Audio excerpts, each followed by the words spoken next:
So we'll go through a little bit of my tricky leg defense. Bader and I were just talking about what this is called. I guess I don't really have a name for it. I just call it trouble.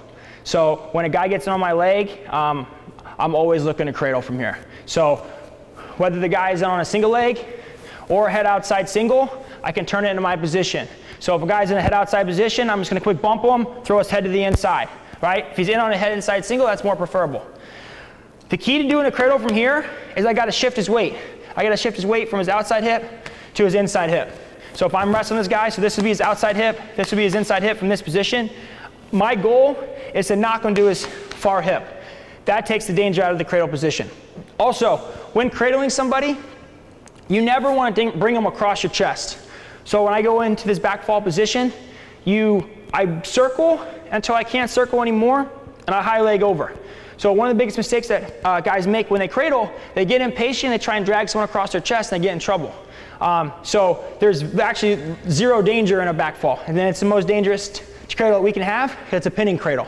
So when I'm in here, guys on a single leg, I jam his head, and I'm going to knock him to his far hip. So when I jam his head, I go tight waist to keep him in place, and I'm going to try and knock him to his far hip. So I grab his hamstring, and I'm going to use my chest, and I'm going to knock him to his far hip. Here. And as I do that, my back arm goes deep. So when I'm here, I have my tight waist. I'm grabbing by his hamstring, and I'm just going to use my chest and knock him to his far hip. And as I do that, my hand slides back arm deep. When I cradle, my back arm goes deep, and I lock by his chin. So never should your front arm be deep. Back arm is always deep, and I want to lock by this guy's chin. And I just got to be patient. When I put this guy into a bad position, 9 times out of 10 they're going to panic and their head's going to come to their knee. So I don't want to rush this position. So once I get to his hamstring, knock him to his far hip, back arm goes deep, my chest is high. If my chest is low, I don't have as much ability. My chest is high, I have a lot of options from here. And again, my back arm's deep, and I stay patient. I keep his head trapped, my front hand comes in, right here by his neck, and I get my lock.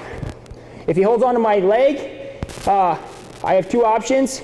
I go head in his hip bone, and I can suck him underneath, take his knee to my chest, and I just slowly walk his knee to the outside of his body.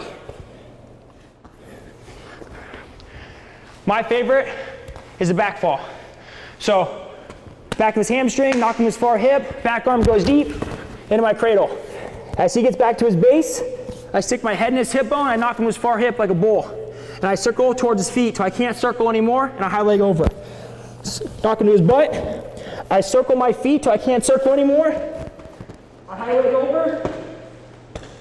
I'm up on top. Zero danger there.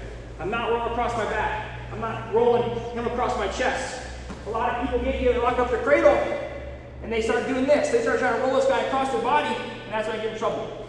So instead, I knock him to his far hip, and I can choose.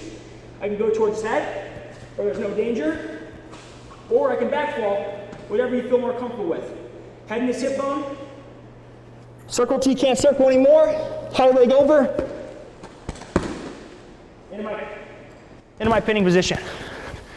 So guys should single leg, tight waist, knock him to his hip, back arm deep. Head in the hip bone,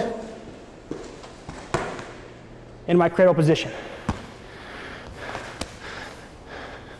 That's my favorite position I can be in wrestling.